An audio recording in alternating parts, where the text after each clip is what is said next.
Live from the SABC's Auckland Park studios, welcome to our midweek edition of The Watchdog. I'm your host, Vuyo Mvogo. The show's focus this evening.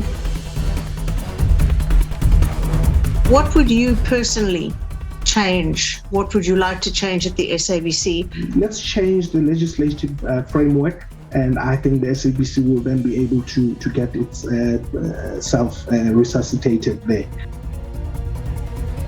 We'll look at the future of the SABC through the eyes of those who aspire to be in its new board, those interviewing the candidates, as well as those outside the process, but who have a keen interest in the process that is currently unfolding in Parliament. The Watchdog starts now.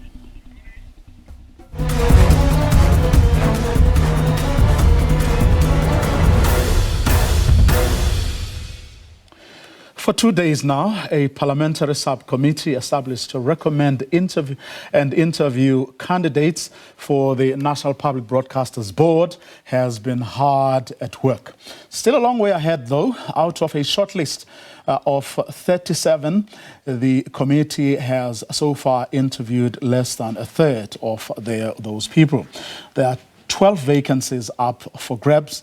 Tonight, we look at issues that have emerged so far, what they are telling us about the thinking of both the candidates as well as the legislators running with the process. And to help us do that, I do have on the line Aubrey Chabalala, who is the Communication Workers Union's General Secretary.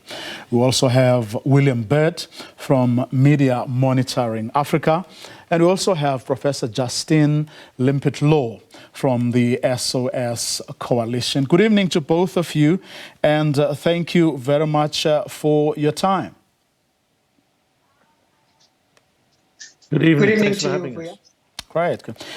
Just perhaps I'll start by asking you just from the what you've seen and heard so far, anything that has stood out. For you, Prof, let me start with you. A couple of things have stood out for me, if I can just begin by looking at some of the process issues, because if we get the process wrong, we're not going to get the right people on the board. So SOS has long campaigned for a fulfillment of the Act's promise that there's an open and a transparent process that's characterized by public participation. So there's a public nominations process that seemed to go quite well.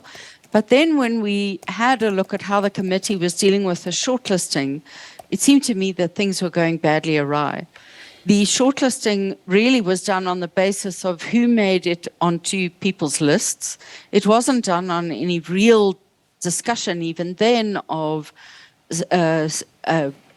skills, ability, etc. It was purely this person made it onto all of the political parties' lists or two or more of the political parties' lists.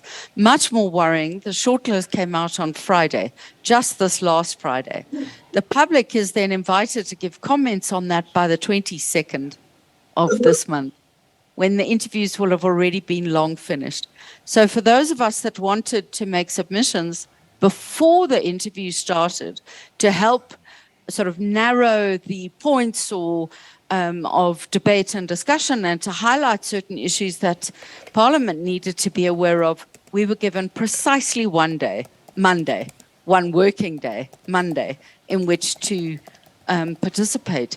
This is not a good process, and it is, I'm very worried about the kind of people that are going to be agreed upon from Parliament's process because of the lack of proper public participation. We'll get into some of the issues you're raising there, Prof, in a second. For you, Aubrey? No, thank you very much for the opportunity. I want to join the Prof on the time frame that has been given. It's very limited, but what is overwhelming is the participatory of the society in general and the interest, which indicates that South African Broadcasting Corporation, as SABC, is in the hearts and the mind of the society in general, and the people that also applied for these positions. You've seen some of the seasoned journalists coming in, some of the people that have actually played a role in the broadcasting sector in general, that are wanting to be part and parcel of striving the SABC from the troubled waters into the safer shores. It indication that there is an overwhelming appreciation of the role that the public broadcaster must play. And therefore, with all these hurdles that are coming part of the whole process, it shows that we can still try to, steer into the right direction. But in general, what we are going to reflect on is that we are happy that the participation in general, in terms of those who are willing to be part and parcel of the SABC board, is a good indication indeed. William Bird? Hi, good evening. So I think that what stood out for me thus far is that actually we're in uncharted waters. This is the first time certainly I can remember where we've actually dealing with a board where you're looking at a number of new members purely because of the fact that they've reached the end of their 5-year term. I mean, that's an extraordinary thing. Given that, you would have hoped that they would have ironed out the process and that there would have been the proper timings, as Professor Limpert-Law has already pointed out. So I think that in itself speaks to the board. I think the thing that's also interesting is just how few of the current board members, many of whom would be eligible to stand again, have in fact decided not to stand again. And I think that's telling because it speaks to the incredibly difficult environment that is the SABC. In as much as this has clearly been undoubtedly the most independent board we've seen since becoming a democracy. The number of challenges that the SABC faces continue to be mammoth. And that really does call for the most, the best kind of people, the finest minds that we have in South Africa. And as Professor Limpert-Law again pointed out, horse trading them against whatever some political parties have decided may be palatable to them is not the way to go about that. Surely if they've learned any lessons from the last 15 years, it's that you actually need to put people in there on the basis of their skills and their capacity, not on the basis of, oh yes, we like this person as a political party, because that's the way that things go to rack and ruin and disaster.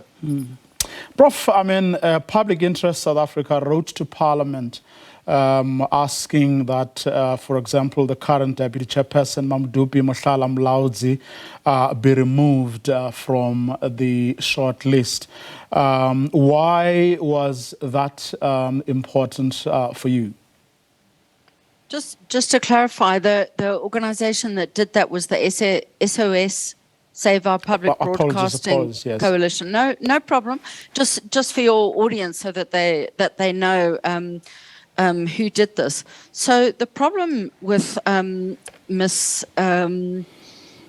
Mohlala Mlaudzi is that unfortunately she's in the middle of a hugely serious scandal involving a property regulators board, which brought out an absolutely scathing 7-page press statement just last week on alleging very serious, potentially criminal misconduct on her part. And unfortunately, this is just the latest scandal in a long list of scandals, ranging back from when she was at ICASA, when she was the Pensions Fund adjudicator, when she was the Department of Communications Director General, National Consumer Commission, and as I've said, the Property Practitioners Regulatory Authority. Now, the problem is that, anyone can obviously have an unfortunate incident and perhaps they're trumped up charges, but it's just an extraordinary litany of one crisis after the other. And SABC board members are supposed to be, people of the highest integrity and caliber, and they're there to represent the public and ensure that the public broadcaster acts in the public interest.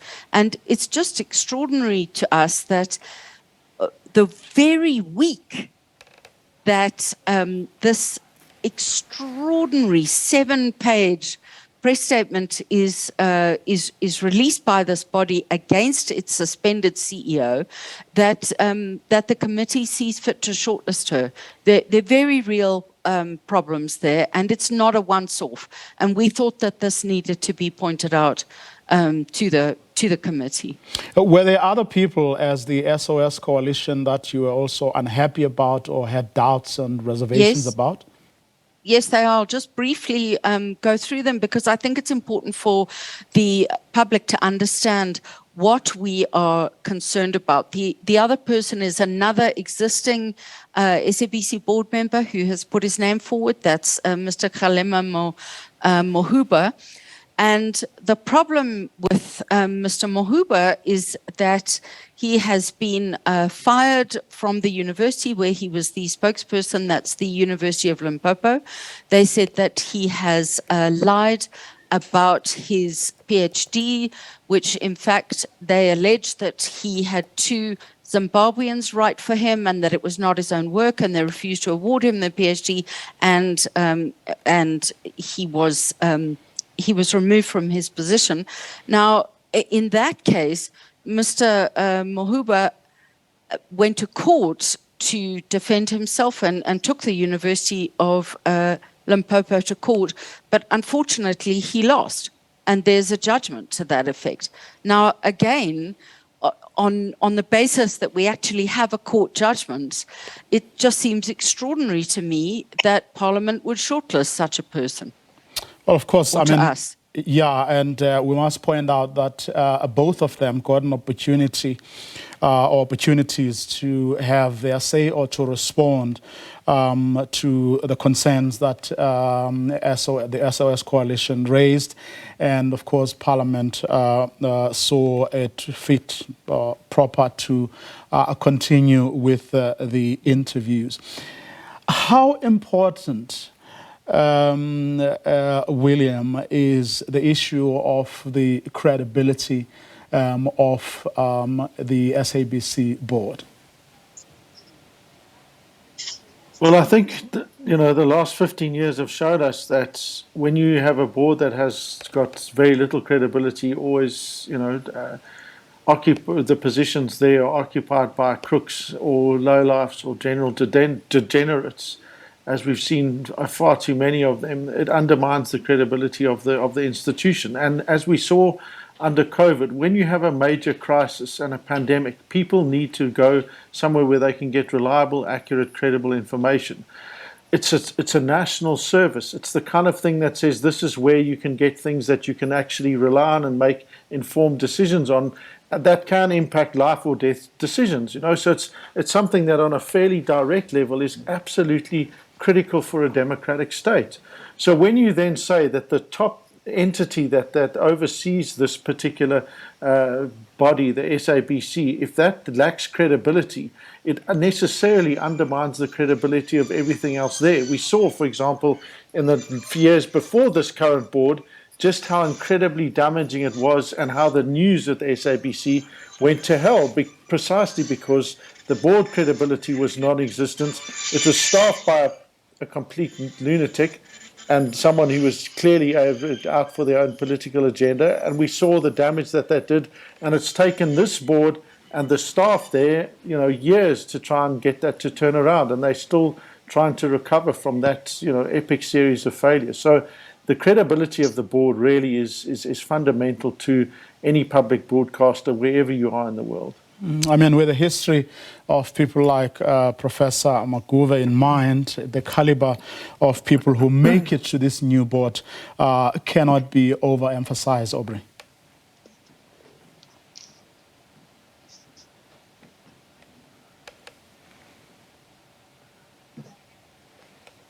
Okay, Aubrey seems to have fallen off. Hopefully we'll be able to re-establish that particular line pretty soon. Prof, I mean, we're coming from an era where rogues ran the SABC, taking decisions willy-nilly, making irregular appointments according themselves, and I'm including here now executives. In other words, people who were members of the board, but also executives at the level of CEO, COO, and so on. So, I mean, do you think that is receiving the committee's utmost attention from what we've seen so far over the past couple of days? Boyo, I just want to say that when you say we've come from an era, that's absolutely right. But I think that that's an era that predates this board and this management. Certainly in the Zondo Commission's report, the emphasis on the illegalities and the potentially criminal behavior are not related to this board at all, yes, which clearly has done, or this management, which has done an excellent job in working with the SIU to claw back the money, to insist that monies be repaid, to put in place systems, financial systems to ensure that those kind of problems don't exist. But what we are seeing is a conglomerate, a conflation of the captured board and management in the sense of state-captured board and management from that Gupta Zuma era with the immediate past board. And I don't think that is in fact the case. No, you're correct, Prof. In fact, I think it was Professor Sats Cooper, today, who is a current board member and also seeking appointment, and who was saying that the current board has actually done well to not only restore the credibility of the SABC board, in front of South Africans, but which has also started, getting these people to pay back the monies that they owe, the SABC. So I'm not for a second suggesting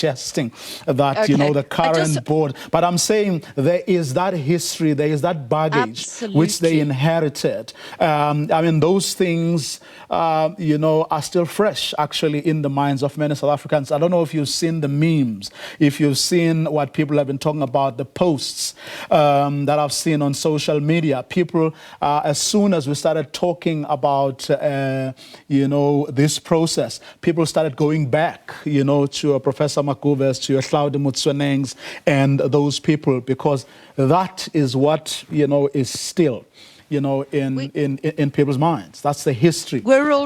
We are all traumatized, I think, by that.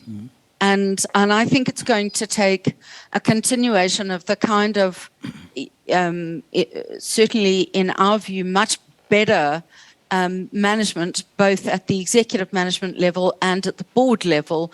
We need more of this to, we need a continuation of the improvement. And I have to say, you asked about how important this process is and the work that Parliament's doing. And I have to say that I have got some concerns having a look at some of the questions that are being put and some of the statements, frankly, that are being made by different representatives of political parties in the process, which are just not making that distinction, and which are seeming to make some really alarming statements, I think, around the retrenchments process that was so traumatic for the SABC and certain other processes that have happened. And it seems to me that not all of the committee members are, in fact, as properly prepared, particularly as regards the facts and court rulings that have been made over the past 5 years. And I think that's worrying. I'm scared that that's going to lead to some people being put on the board who perhaps shouldn't be there, and people who should be on the board being overlooked. William, are you concerned at all about, how some of the committee members are approaching this process, the line of questioning Prof just referred to? Yeah, I mean, it's deeply worrying that, again, despite the clear tragedies of allowing politics to determine who should be on the board and not what people's skills and expertise are, that they seem to be treading the same kind of path again, and that's obviously a great cause for concern, precisely because you're likely to get people who are either palatable or people that they think are going to toe the line. Because let's be clear about something. Parliament doesn't have very many reasons to be excited about choosing an independent board. They did in the last one, and it's burned them on more than one occasion, because they've gone there and they've said, this is what the situation is. They've stood up to Parliament, they've stood up to the minister. So certainly the ANC is very unhappy with the way that the SABC has behaved. We saw that through a number of allegations and baseless nonsense and attempts to interfere with the SABC over the local government elections last year, for example. So this is a deeply political thing for them. And you can see that there's a desire then, at least from some within the ANC, to say, we don't want to be getting people that aren't going to be pliable, that are going to take this on and resist us, when actually our particular political organization is in a moment of humongous crisis, and we need a public broadcaster that's going to stand by us. So those are the things that I imagine are running through their minds, not the case of, okay, how do we deal with a public broadcaster that needs to operate in a digital future where its model is not economically sustainable? How the hell do we deal with this, and what does a public broadcaster look like in a digital environment? How do we make sure that they can do that? How do we make sure that they meet their language mandates? How do we make sure that they have programming for children and in rural areas and in all of the 11 official languages? Like, those are the questions they should be seized with. Unfortunately, the kind of things that we're seeing from the political parties don't seem to be speaking to those. They seem to be speaking more to, they're so ensconced in their own political issues that they can't see what's actually going on. Aubrey, from where you sit, do you have concerns at all about, the line of questioning the preparedness of the people who are driving this process, and considering, the fact that, again, I'm going back some years, truth be told, parliamentarians, well, at least the majority party, was dragged kicking and screaming into that inquiry that looked into, the SABC and the fitness of the people who were in charge at the time to continue doing what they were supposed to do. Any concerns on your part? Okay, we seem to be having serious problems with Aubrey's line. Prof, just on that very same note, considering the fact that there had to be threats of litigation from various quarters for Parliament to begin to do the right thing when those board members and executives, were really running the place down. From what you've seen, heard so far, and considering what William was pointing out, the fact that they've previously appointed a board that actually, began to do the right things. Is there even a possibility that they can drop the ball this time around, driven perhaps by political considerations? I'm very worried about that, particularly as you know, we're heading into a massively contested national election. And it's going to be very serious, and we need a very strong, independent, truth-seeking, responsible public broadcaster to help educate and guide and inform voters. And I think that's playing a huge role, although it's not a role that is being stated. And what I'm seeing is a number of really worrying questions, if I may put that. Like, there seems to be a general agreement in Parliament that the retrenchments process was extremely problematic and shouldn't have happened, and that was across the board by all the political parties. No one has mentioned the fact that retrenchments were a requirement of the bailout by Treasury.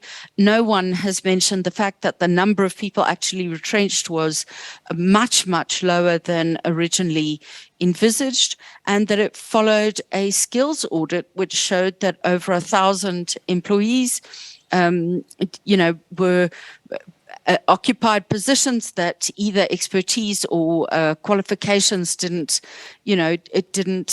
have. And in the face of, despite the unions going to court to challenge the process, the Labour Court found that the process was entirely lawful and that the SABC had entered into it in good faith and ticked all of the boxes required in terms of the Labour Relations Act. And I want to pick up on a point that William has asked that has just been entirely absent, in my view, from the questions, and that's a focus of the need for the SABC to move into the digital and online era. The crisis over the analog switch-off date, the much delayed analog switch-off date, because the process keeps not being done, frankly, by the minister. The fact that the SABC, as a free-to-air broadcaster, stands to lose 68% of its audiences when the next 4 provinces are switched off. These are hugely critical issues, and no one's asking about the future, and instead they seem to be conflating the old series of boards with the previous one and not looking to build on the very good things that I think the SABC have been doing, and that's worrying. And we are going to get into that, Prof, as well. But I don't want to miss this opportunity. I think we do have Aubrey back on the line. Oh, good. But what we just spoke about, well, that Section 189 process that the SABC concluded last year came up again today. Professor Seth Cooper lamenting the fact that instead of retaining the people that the SABC needed the most, in many instances the process actually did the opposite.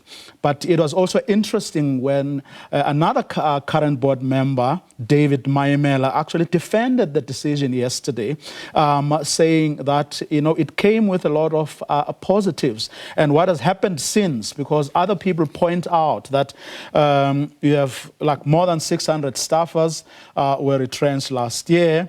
And then recently, about 400 posts or so were advertised, which some people see as an anomaly and proof that the process was wrong or was flawed and so on. I'm keen to know, Aubrey, what your view as unions is on this one.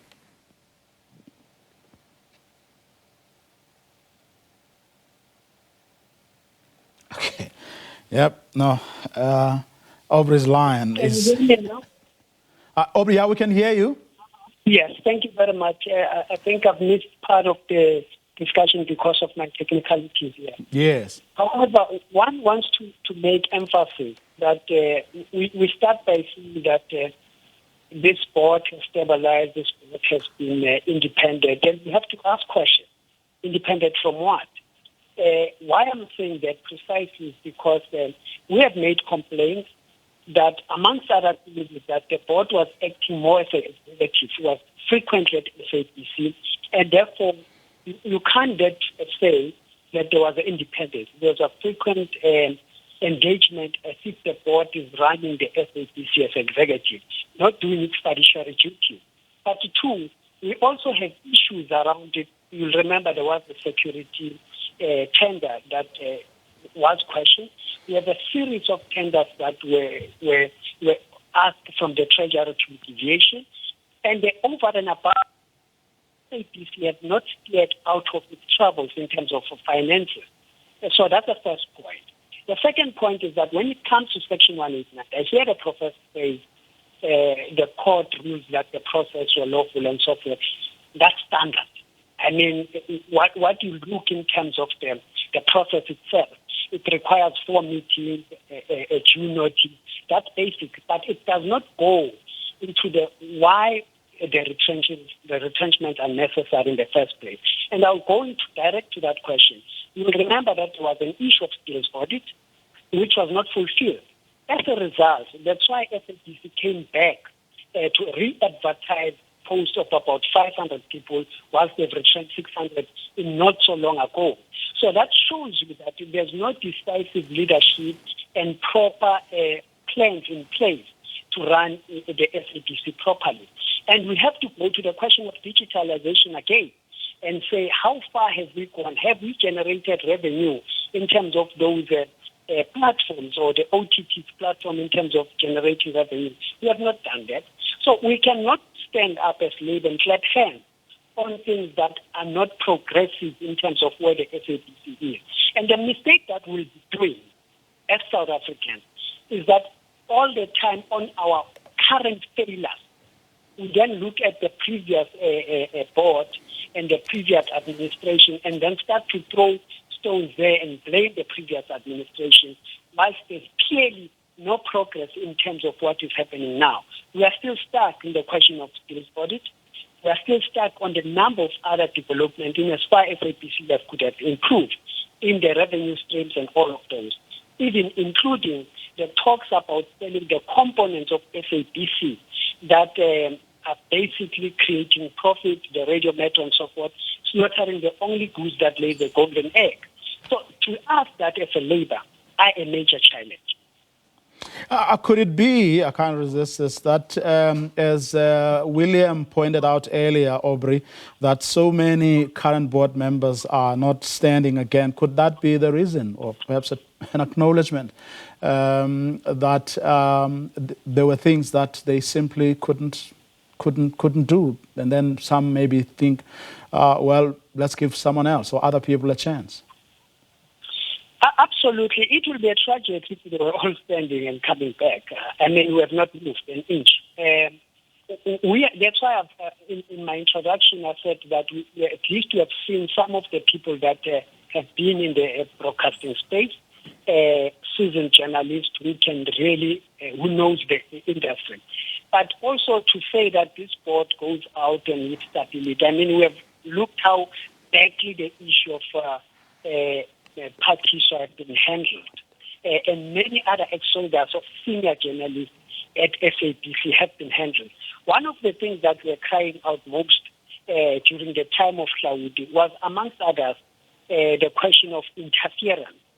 But you cannot divorce the interference in the current board.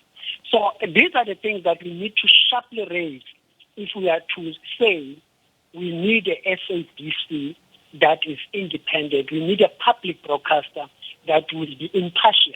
We need to have a board that will make sure that it has an oversight role. It does not necessarily become friends of the executive, as we have seen in this with this outgoing board. Well, I was looking earlier though at the people who have been shortlisted. I mean, so many are actually from previous boards. I mean, apart from from the current board, you have people from several other boards that were there before. I don't know what that means, or what your take is on that one, Aubrey. I think that generally that's a problem with us as South Africans, recycling of leadership. We basically need new blood. We basically need people with necessary skills. And it's unfortunate that even people with a cloud over their heads, you're talking about Mamdupi currently, earlier on, I've listened, they still feel that they can reapply for the post. I think that's one of the things that concerns us as Labour. But it's a situation that we are sitting with currently. The recycling of leadership is not good for the country anywhere, not only at SABC, but it's something that we have to see ourselves out of it. Okay, we're going to take a quick ad break. After the break, we're going to talk about finances as they affect the SABC, an issue that again came under scrutiny. Yep, in fact, on both days, I mean, this question was put to virtually everyone who had to appear before the committee spoke on this issue. We're also going to talk about the role of the shareholder, role of politics, and how the SABC tends to be run. We are actually going to talk also about, going forward. What is the future of the SABC? What should we be focusing on? Instead of some of the things that our panelists were saying we keep focusing on. But before, of course, we go to that break, here's a breaking story. News comes first. The Speaker has appointed that independent panel that's going to look into how the president's whole Phala saga. The appointed persons are Justice Sandile Ngcobo, who is the former Chief Justice of the Constitutional Court of South Africa. He will be the chairperson of the panel. The second person is Judge Thokozile Masipa, who is the former judge of the Gauteng Division of the High Court of South Africa. And the third person is Professor Richard Calland, who is an associate professor of public law at the University of Cape Town. Those are the three people that the Speaker of the National Assembly has appointed to look into that issue around the President, Cyril Ramaphosa. You'll get more on this, of course, as we progress here on at the SABC. More after this short break.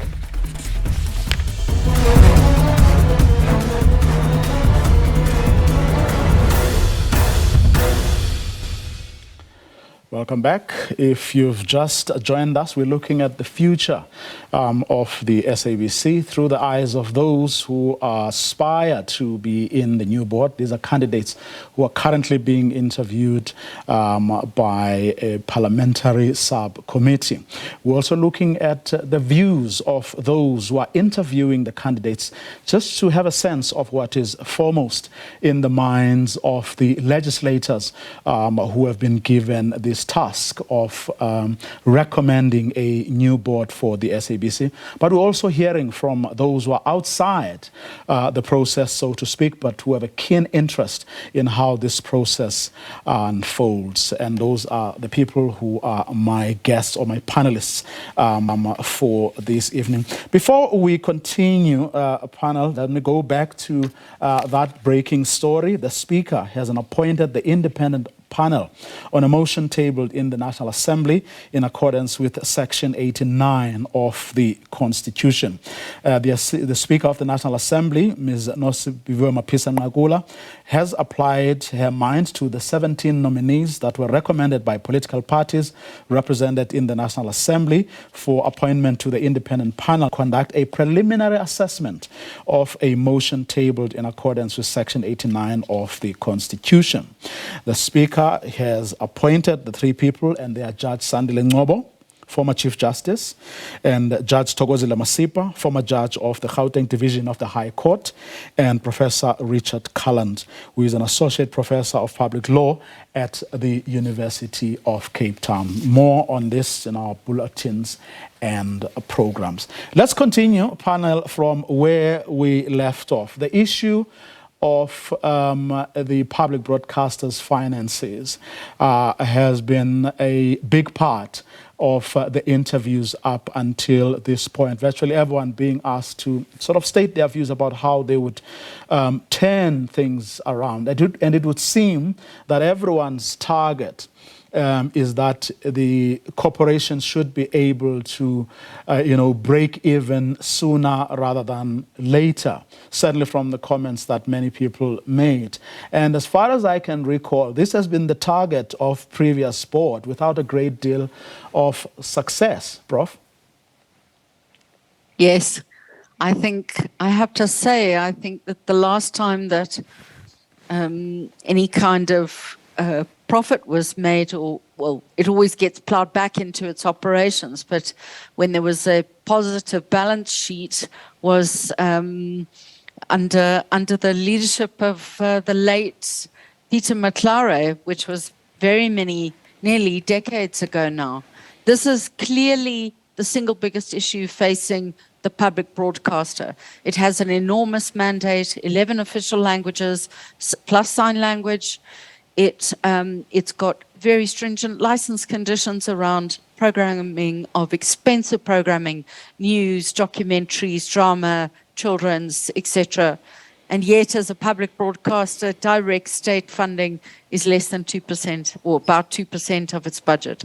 It's extraordinary, almost impossible juggling act. And I have to say that it does seem to me that certainly the existing board and management has been much more prudent over finances than many previous boards have been. The fact of the matter is that the SABC is facing a real crisis. The proposed analog switch off is going to benefit, frankly, DSTV the most. It's certainly the grouping that stands to lose the most, I think, is the public broadcaster that just doesn't seem to have squared the circle within government. I thought it was very interesting. One of the interviewees that I happened to catch, and I need to say I haven't listened to it all, so perhaps it's unfair to pick on people, but I did think that Professor Franz Kruger, a colleague actually at Wits University in the journalism department, I thought that his discussions about needing to have a look at new revenue streams, including from the big technology platforms which are cannibalizing advertising, was really important. I thought that the ideas around forcing an Australian-style funding from the international tech giants of public broadcasters, as has been done in Australia, where the funding of dozens of jobs in the public broadcaster itself directly from those large platforms, and the role of the Competition Commission in securing that was very interesting. And yes, we have to look at new digital platforms, but those are unlikely in the short term to be able to make money while we still have such high numbers of people in South Africa without ready access to streaming online services, given the high costs of data. I'm keen to know your view, William, on the issues that Prof has just raised, because one, the issue of the public service mandate that remains and has been, this has been the case for decades, an unfunded, very broad and heavy public service mandate. And management after management here at the SABC, certainly in the years that I've been part of this institution, have raised this issue quite sharply, and no one seems to have really come forward with a solution to it. And something she just reminded me as she was finishing her thought there is also, a recognition that, in fact, the austerity measures, where the SABC has really has had to do more with less, that austerity has actually affected how we do business, how we are able, to do what we are doing on a daily basis, and that's just a fact. And I think even the current executive is sitting with that problem without, I think, having an idea of how we are going to get out of this quagmire, considering more especially the fact that, the SABC is facing more competition now than has ever been the case in its entire life.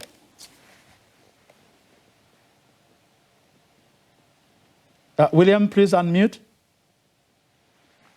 There are a couple of areas there. I think the one is in relation to news and information. It's so ironic that the SABC has been cutting down on news and current affairs programming. We've seen significant cuts on radio, etc. And I think that that's a real problem, precisely because when in a country like South Africa, you need far more news and information to actually unpack all the complexities of any number of stories that are going on in South Africa at the moment. It's just you need more people doing and explaining and helping people unpack what on earth is going on in South Africa, because of just how difficult everything is, and because of the exciting things that we are, and because we're still grappling with what it means to be a democracy. Let's not forget that. And yet they have to cut back because there's no money to fund those things, because those things fundamentally don't make money. The period where they used to make money on those things, that's gone. It's finished. On basic digital issues, you'll make some revenue, and I understand that the SABC's digital channels, several years ago were already incredibly popular, but you're not going to be making the kind of money that you need to run and sustain, a major news initiative that's going to be able to cover all corners of South Africa and all of the official languages and tell those stories. The second area is around drama and content, where, Netflix, Amazon, DSTV, etc., but certainly the international players, they're coming in and they're producing quality drama. Their budgets are always in dollars. So whatever the SABC can possibly think of producing, those program things are thousands of times higher in budget. They can't possibly compete with that at the stage that they are. So you have to have a complete rethink about what the SABC needs to do, how they're going to meet their mandate, and what kind of programming they should be doing. And then you have to say, well, where on earth do we get the money for this from? So SABC has put forward several suggestions over the last several years. What we've seen is abject failure by government, abject failure by Parliament to do their jobs. We are now sitting in September. We do the second draft of the white paper, the policy document on audiovisual broadcasting. These are things that are urgent and critical, because the last time we had one of those was in 2009 or 1999, I forget now. The Broadcasting Act is 1999. We are decades beyond having a new policy. Those things still talk about technology that just wasn't even around at the time. So when you've got abject failure by Parliament and abject failure by the state to actually move that along, you then go to the SABC board and you say, well, why are you failing to crack this thing? We give you 2% of your budget and you get 12% from license fees. Why are you so useless? Why aren't you making sure that the SABC is making pots of money? And you have to say, well, what kind of land are you living in? This is cloud cuckoo land kind of nonsense.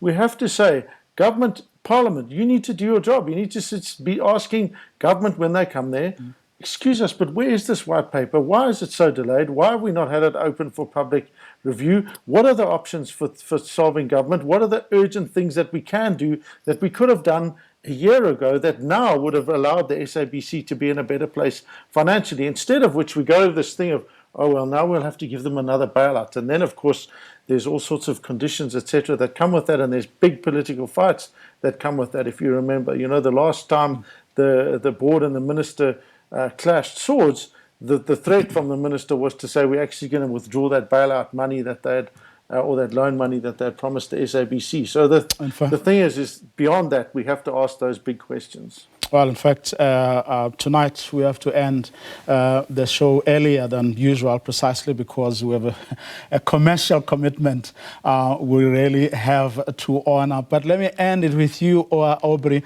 on a crucial question that has also come up during these interviews.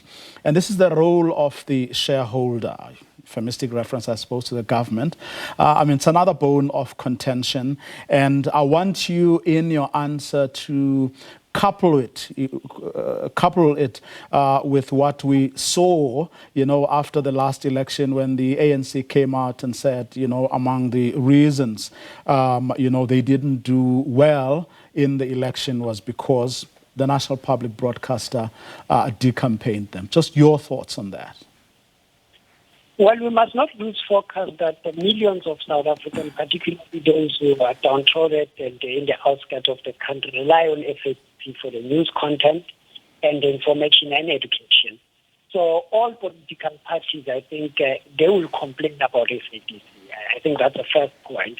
But SABC must not lose focus of giving impartial news, despite being critiqued And I think it's a normal society, it's a democratic society that it is.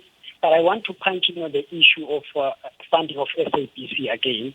I think the regulation, whether be it CASA at the government level, is being harsh on conventional broadcasters, including the DSTV, which are employing people, paying tax, paying everything else. But you find that the OTTs, which are Netflix and so forth, they are less responsible in terms of those regulatory. And in turn, it limits or bottleneck the SABC to perform to its utmost ability in terms of generating revenue, reaching out, and also bringing in terms of its own mandate, be able to comply. So those are some of the things that the parliamentarians has to look into it. And I'm glad that there's a full participation of the society in general so that we can shape a way going forward. But SABC stands an opportunity to be one of the leading broadcasters, as it has been in South Africa, just as we can give an opportunity to do so. Let me thank our panelists for this evening. Unfortunately, it's all we had time for, but so many issues to discuss. Of course, this process hasn't ended. It's still going on for a good a few days. Hopefully, we will get another opportunity to have a go at some of the issues we weren't able to talk about this evening. I'm going to leave you with a bite from one of the people running or keen to form part of this new board, Advocate Sidiso Tipanyane, talking today about how he sees the role of this board and why this board and this process is particularly important for the national public broadcaster. Take a listen to that and have a good night. We can blame, to a large extent, the problems of SABC on leadership and governance, and therefore we should be blaming, to a large extent, or 90%, the board and management of the institution. SABC has got a tremendous potential, not to be, and should not be retrenching people, but should actually be employing more people, because we can increase the footprint of the institution in the country as well as in the continent.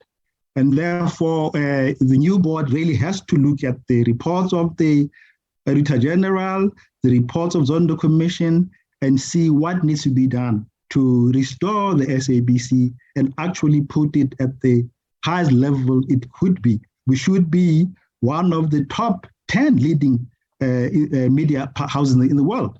CNN, BBC, that is very, very possible if we look at the footprint and we look at the potential. We just have to fix the leadership and the board and management. And as I'm saying, we need to appreciate that this is about our country, it's about our democracy, it's about our people,